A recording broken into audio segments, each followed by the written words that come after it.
आज का किस्सा एक ऐसे शैतानी गढ़ का है जो पिछले 100 साल से दफन था, जिसके निकलने से लोगों की बलियां चढ़ने लग गई और एक ऐसा हंगामा हुआ कि जो किसी ने सपने में भी कभी सोचा नहीं था। हेलो दोस्तों, मेरा नाम अमन है। मैं आप सभी का मेरे यूट्यूब चैनल कहानी रंगमंच में स्वागत करती हूँ। उम्मीद करती हूँ कि आप सभी अच्छे और स्वस्थ होंगे। तो चलिए शुरू करते हैं आज का भयंकर किस्सा। दोस्तों, आज का जो किस्सा है वो पंजाब के एक शहर खन्ना का किस्सा है। मेरे एक अंकल हैं जिनका नाम गोरा है। वो ना राजमिस्त्री का काम करते हैं। वो घर बनाने का कॉन्ट्रैक्ट लेते हैं। अंकल को एक कॉन्ट्रैक्ट मिला था। उनको ना जो घर बनाना था, पहले तो वो एक घर था, वो पुराना घर था। वो जो घर था ना वो बहुत पुराना था, कम से कम 100 साल वो घर पुराना था। तो अंकल को वो ना घर तोड़कर नया घर बनाना था। तो अंकल अब पटियाला में रहते थे और उनको खन्ना में जाना था। अब आना जाने में ना बहुत टाइम वेस्ट होता था और पैसा भी बहुत खर्च हो जाता था। तो अंकल ने सोचा कि क्यों ना मैं अपनी लेबर को लेता हूँ और फाइनली खन्ना में ही शिफ्ट हो जाता हूँ, जब तक वो घर बनता नहीं है। जैसे घर बनकर रेडी हो जाएगा तो मैं वापस आ जाऊंगा। अंकल ने ये डिसीजन लिया। उस टाइम पर सर्दियों का सीजन था, तो सब लोगों ने क्या किया, अपने अपने तंबू गाड़ लिए और घर तोड़ना स्टार्ट कर दिया। अभी घर तोड़ने के लिए पहला ही दिन था ना, तो सब लोगों ने क्या किया, आजू बाजू ना लकड़ियां लगा दी। मतलब पंजाब में तो हम लोग चालियां बोलते हैं, जिसके ऊपर चढ़ के घर बनाए भी जाते हैं और घर तोड़े भी जाते हैं। लकड़ियों का एक बांध रहता है ना, वो बना दिया था। तो जिस दिन लकड़ियों का बांध बनाया ना, तो एक दिन पहले ही दिन एक मजदूर धाप देने 2 माले से नीचे गिर गया। अब 2 माले से जैसे नीचे गिरा, बेचारे को बहुत गहरी चोटें हैं। उसको हॉस्पिटल में एडमिट किया गया। अब सेकंड डे आया, फिर से घर तोड़ने का काम चल रहा है। तो घर का जो मेन ओनर है ना, उसका बहुत बुरे से एक्सीडेंट हो गया, यहाँ तक कि उसको हॉस्पिटल में एडमिट करना पड़ा। उसको बहुत भयंकर चोटें लगी थी। तो सब लोग ना आपस में बातें करते हैं कि शायद ये घर पनौती है। फिर भी बेचारे मजदूर लोग हैं, काम तो उनको करना ही है। वो लोग काम कर रहे हैं। कई दिन काम करते गए, कई दिन काम करते गए ना, तो पूरा घर तोड़ दिया। अब क्या हुआ, नया घर बनाने के लिए उनको ना नए सिरे से नींव डालनी थी। जब नए सिरे से नींव डालनी थी ना, तो उनको ना अभी नीचे जमीन के नीचे से ना एक मूर्ति मिली। अब लोगों को उस टाइम पर इतनी तो जानकारी नहीं थी कि किस चीज की मूर्ति है। तो सब लोगों ने अपनी श्रद्धा के अनुसार उस मूर्ति को क्या किया, पीपल के पेड़ के नीचे रख दिया और सब लोग ना उस मूर्ति के आगे माथा टेकने लग गए। जैसे 1 बाय 1 करके सब लोगों ने उस मूर्ति के आगे माथा टेका। अब रात का टाइम हुआ, मजदूर लोग हैं, सबको अभी खाने पीने की आदत थी, मतलब पीने की, दारू पीने की आदत थी। तो ठंडी का टाइम था। सब लोगों ने क्या किया, आग जलाई और आग के ना आजू बाजू सब लोग बैठ गए हैं घेरा बनाकर, चखना लेकर सब लोग पी रहे हैं। अब जिस बंदे ने सबसे पहले उस मूर्ति के आगे माथा टेका था ना, वो बंदा क्या किया, आग के पास गया और आग के ऊपर बैठ गया। आग के ऊपर बैठ गया तो सब लोग हैरान कि ये क्या कर रहा है, इसका क्या दिमाग खराब हो गया है। और उसका जो ना जो चेहरा था एकदम ऐसा था, कोई एक्सप्रेशन नहीं थे, जैसे उसकी पूरी सुध बुध मर गई हो, ऐसा उसका हाल था। तो सब लोग उसको बोल रहे हैं, ये क्या कर रहा है, आग से हट, तेरे को आग जल नहीं रही है, तेरे को झटके नहीं लग रहे हैं। तो किसी की सुन ही नहीं रहा है। तो फाइनली ना एक मजदूर उठा, उसने उसका हाथ ऐसे खींचा। जैसे हाथ खींचा वो हिल ही नहीं रहा। ऐसा लग रहा है उसके अंदर जैसे 10 लोगों की ताकत आ गई है। तो उसने अपने दूसरे साथियों को बोला, यार मेरी मदद करो, इसको तो पता नहीं क्या हो गया, पागलपन के दौरे छा गए हैं। अब दूसरे सब लोगों ने क्या किया, उसको खींच के ना आग के वहां से हटाया, जिस जगह पर आग पर वो बैठा था। अब उसको हटाया ना, जैसे उसको हटाया तो देख रहे हो उसके जो बॉडी का कमर का नीचे का पार्ट था ना, बहुत बुरे से जल गया था। तो उस मजदूर को ना एडमिट किया गया।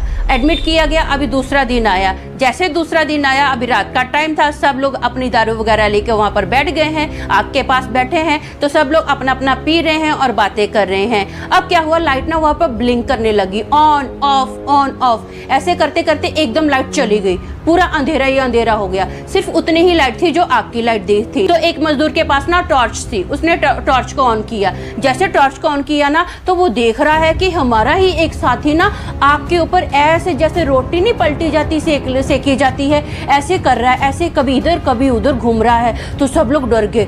सब लोग इतना डर गए कि आग के ऊपर ये क्या कर रहा है, ऐसे जैसे तंदूरी भुनी जाती है वैसे कर रहा है और हवा में वो उड़ रहा है, ऐसे कैसे ये पॉसिबल है। सब लोगों के पसीने छूट गए, ठंडी में पसीने छूट गए, सब लोगों की हालत बहुत खराब हो गई।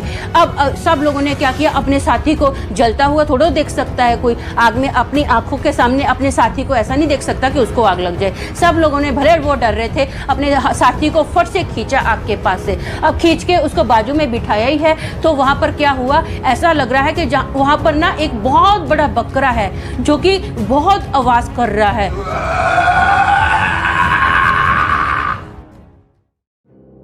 तो सब लोगों ने ना दूर से देखा कि यहाँ पर एक बकरा है। जब देख रहे कि वो बकरा है ना, वो बकरा नहीं है, वो ना एक आधी उसकी जो बॉडी है आधी इंसान की है, और जो उसका फेस है ना बकरे जैसा है, बड़े बड़े उसके सींग है, पीछे से जैसे मिसाल में आग लगती है ना ऐसे वो आग लग रही है, और ये ना वही बकरा है, वैसा ही सेम खड़ा है जैसे वो मूर्ति थी। अब सब लोग डर गए और डर के मारे ना पीछे आ रहे हैं, और वो जो बकरा है उनकी ओर ना धप धप धप करके आ रहा है। जैसे वो आ रहा है ना तो आधे में आते आते वो बकरा गायब हो गया, हवा में कहाँ चला गया किसी को समझ में नहीं आई। तो सब लोगों के पसीने छूट गए, सब लोगों ने डिसाइड किया कि हम यहाँ पर काम नहीं करेंगे। सुबह हुई, सब लोगों ने बोला कि भाई हम काम नहीं करेंगे, जान है तो जहान है, हमारा भी परिवार है, हमको उनको पालना पोसना है, हम लोग ऐसे काम नहीं कर सकते हैं। सब मजदूर लोगों ने अभी छुट्टी कर दी, हम बोले हम लोग अपने अपने घर पर जाएंगे। तो वहाँ पर जो ऑनर थी ना, ऑनर की वाइफ थी, तो उसने मेरे अंकल को बोला वीर जी ऐसा मत करो प्लीज प्लीज, मेरे जो हस्बैंड की दिन रात की मेहनत की कमाई है ना इस घर बनाने के ऊपर लग गई है। अब मैं इस घर को बेचने भी जाऊंगी ना तो वो घर कोई खरीदेगा भी नहीं, लोग बोलेंगे कि भूतिया घर है, तो प्लीज आप मेरी मदद करो। तो अंकल बोलते ठीक है, मैं ना एक लड़की को जानता हूँ, उस लड़की के जो परदादाजी थे ना वो भूत निकालने का काम करते थे, उनका आज भी नाम गोल्डन टेम्पल में लिखा गया है, बहुत बड़े हाई प्रीस्ट थे वो, और उनका नाम मियाँ सिंह था। और उनके बाद ना उनके बेटे ने ये काम किया, वो भी भूत प्रेत निकालते थे। फिर उनके बाद उनकी ये पोती काम करती है जिसके बारे में मैं आपसे बात कर रहा हूँ। तो वो बोलते ठीक है आप जल्दी जल्दी बुला लो। तो अंकल मुझे कॉल करते, सुबह सुबह अंकल का मुझे कॉल आता है और वो मुझे पूरा बताते हैं। अब उनकी पोती तो मैं ही हूँ।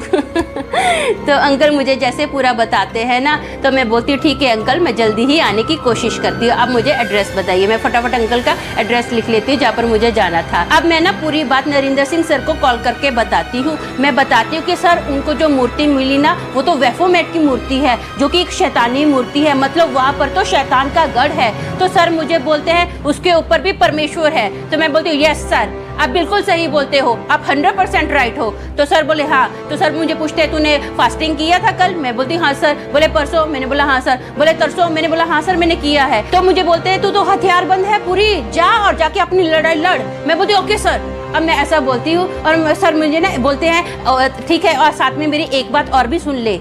तो मैं बोलती हूँ सर बोलिए। तो सर मुझे बोलते हैं वहाँ पर ना 6 पत्थर होंगे, जैसे रूबी, नीलम, पुखराज, वहाँ पर ऐसे होंगे जो कि सोने की तख्तियों पर होंगे। वहाँ उस तख्ती पर कुछ लिखा भी होगा, तू जाके पहले उसको ढूंढना, जहाँ पर मूर्ति थी ना तुझे ये वहीं पर मिलेंगे। तो मैं बोलती हूँ ठीक है सर। बोले उसको डिस्ट्रॉय करना रहेगा। मैं बोलती हूँ ओके सर। तो सर बोलते हैं अभी तू निकल। मैं बोलती हूँ ठीक है सर मैं निकलती हूँ। अब मैं जब वहाँ पर पहुँचती हूँ ना तो मैं सब लेबर लोगों को बोलती हूँ कि ये मूर्ति कहाँ पर मिली, तो मुझे वो जगह बताते हैं। तो मैं बोलती हूँ इस जगह को और खोदो। तो वो बोलते और खोदे? मैंने बोला हाँ, जितना बोले ना उतना ही करो। तो वो क्या करते और खोदते, उनको मिलता नहीं। तो मैं बोलती हूँ पूरा एक सर्कल बना दो, इतनी जगह में ना आपको तख्तियां मिलेंगी। तो बोले ठीक है। जैसी वो तख्ती मिलती है ना तो सब लोग खुश हो जाते हैं, मजदूर लोग बोलते वाह खजाना मिल गया। मैंने बोला खजाना नहीं है, ये मौत का फरमाना है। पहले कितनी बलियां चढ़ चुकी हैं, देखा है ना तुम लोगों ने, हाथ मत लगाना तुम लोग। मैं फट से उसको उठाती हूँ, जैसे उठाती हूँ ना तो मैं पढ़ती हूँ तो वहाँ पर ना कुछ जैसे काला जादू करने वाले जो लैंग्वेज यूज करते हैं ना उस तख्ती पर वैसी ही लैंग्वेज लिखी हुई थी, और उस तख्ती पर ना 6 महंगे बड़े बड़े पत्थर लगे हुए थे। तो मैं अभी उसको उठाती हूँ और मैं गोरा अंकल को बोलती हूँ अंकल मैं आपको एक नंबर बोलती हूँ, वो नंबर ना नरेंद्र सिंह सर का है, आप उनको कॉल कीजिए और बुलाइए। तो पीछे से सर की आवाज़ आती है कि बोलते हैं मैं यहीं पर हूँ। मैं सर को देखती हूँ और स्माइल देती हूँ। मैं बोलती हूँ सर ये तो मिल गया। अब बोले चलो अब क्या इसको डिस्ट्रॉय करना है? तो मैं बोलती हूँ ठीक है सर। तो अब हम लोग डिस्ट्रॉय करने के लिए निकलते हैं, क्योंकि ये एक स्पिरिचुअल वर्ड है। ये स्पिरिचुअल जो वर्ड है ना वो बहुत गहरा है। इसके आप मेरी जो वीडियो है ना कंटिन्यू देखते जाओगे, धीरे धीरे स्पिरिचुअल वर्ड को सीखोगे, और मैं फाइनली आपको एक वीडियो में बता दूंगी कि ये मैंने इस काले जादू की तख्तियों को कैसे डिस्ट्रॉय किया था। उस दिन के बाद ना वहाँ पर कोई भी भूतिया एक्टिविटी नहीं हुई, सब एकदम शांत हो गया, नॉर्मल हो गया। सब लोग हैरान थे कि ये क्या, कोई पूजा पाठ नहीं की, कुछ भी नहीं किया, ये ऐसे कैसे हो सकता है। तो मैंने उनको बोला परमेश्वर का नाम सबसे महान है, परमेश्वर के नाम से बड़े बड़े भूत प्रेत कांपते हैं। अगर आप भी जानना चाहते हो और इसके और ज़्यादा गहराई में जानना चाहते हैं तो आप मेरे साथ कंटिन्यू बने रहें। तो आपने मेरी जिंदगी के बारे में तो थोड़ा जान ही लिया है, अब मोरल ऑफ द स्टोरी पर कविता भी सुनिए। ये कहानी रंगमंच का स्टाइल है, थोड़ी जिंदगी थोड़ी कविता। घोर अंधेरा छा गया था, मौत का घेरा आ गया था, अनजान थे जो उसके वजूद से सारे, अब वो सबके सामने आ गया था।